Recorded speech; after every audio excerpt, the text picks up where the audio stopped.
یہ آج سے تقریباً 25 سال پہلے کا واقعہ ہے۔ کامران ایک سرکاری اسپتال میں ڈاکٹر تھا۔ اس اسپتال میں سمرین ایک نرس کے طور پر بھرتی ہوئی۔ سمرین نہایت خوبصورت اور قدابر لڑکی تھی اور کامران کو بچپن سے ہی اس بات کا شوق تھا کہ اس کی بیوی قد بڑا ہونا چاہیے۔ گھر والے جب بھی اس کے لیے کوئی لڑکی تلاش کرتے تو وہ سب سے پہلے یہی بات پوچھتا کہ لڑکی کا قد کتنا ہے، اور اگر وہ اس کے مطلوبہ قد سے کم ہوتا تو وہ فوراً شادی سے انکار کر دیتا۔ سمرین کا وہ پہلے ہی نظر میں دیوانہ ہو گیا تھا اور اس سے دوستی کرنے کی کوشش کرنے لگا۔ سمرین نے بھی یہی سوچ کر اس سے ملنا شروع کر دیا کہ کامران ایک ڈاکٹر ہے اور ایک اچھے خاندان سے تعلق رکھتا ہے، مگر سمرین نے ایک دن اس نے کہا کہ ہمارے ہاں عورت کا گھر مرد سے ملنا اچھا نہیں سمجھا جاتا، اس لیے اگر آپ میرے بارے میں سنجیدہ ہے تو ٹھیک ہے، ورنہ میں آپ سے مزید نہیں مل سکتی۔ کامران نے اس سے کہا کہ میں آپ سے شادی کرنا چاہتا ہوں۔ پھر ایک ہفتے کے بعد ان دونوں کی منگنی طے ہو گئی۔ منگنی کے بعد کامران اپنی منگیتر کے ساتھ فارغ وقت میں گھومنا پھرنا شروع کر دیا اور اس نے سمرین کے ساتھ جسمانی تعلق کی خواہش کا اظہار بھی کر دیا، مگر وہ ضد کرتی رہی کہ یہ سب ٹھیک نہیں ہے اور شادی سے پہلے ایسا ممکن نہیں ہے۔ مگر کامران نے اس سے کہا کہ کچھ ماہ تو بعد ہماری شادی ہو جائے گی، تو تم مجھ پر بھروسہ کرو۔ شادی سے پہلے ان کے درمیان جسمانی تعلق بھی قائم ہو گیا۔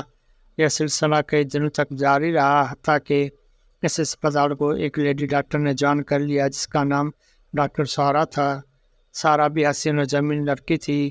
کامران ڈاکٹر سارا میں بھی دلچسپی لینے لگا، مگر وہ ہمیشہ کامران سے دور رہتی تھی، کیونکہ اسے معلوم تھا کہ اس کی ایک نرس کے ساتھ منگنی طے ہو گئی ہے اور کچھ عرصہ بعد ان کی شادی بھی ہے۔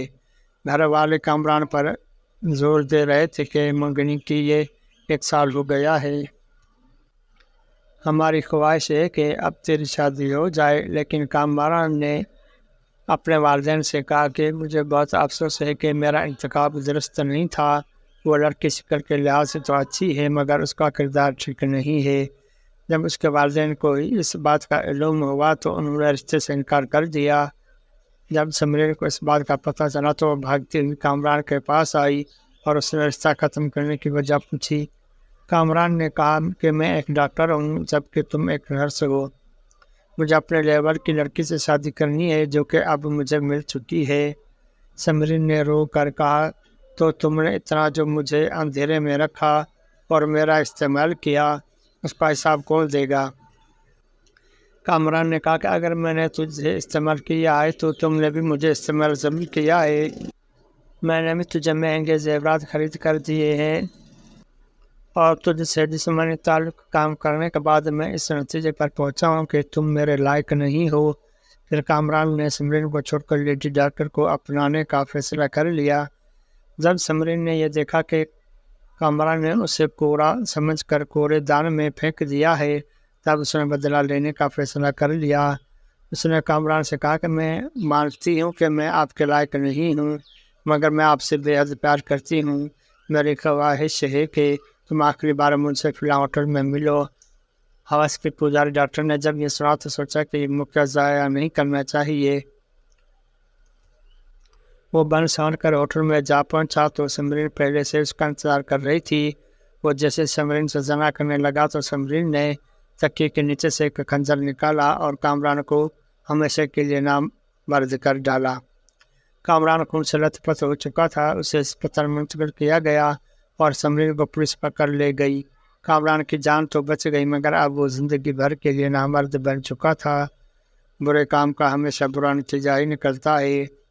حلال کو چھوڑ کر دونوں نے حرام کیا تو دونوں کو اپنے کی ایک سزا مل گئی۔ سمرین اب جیل کے سلاخوں کے پیچھے دل گزار رہی ہے اور کامران ساری زندگی شادی نہ کر سکا۔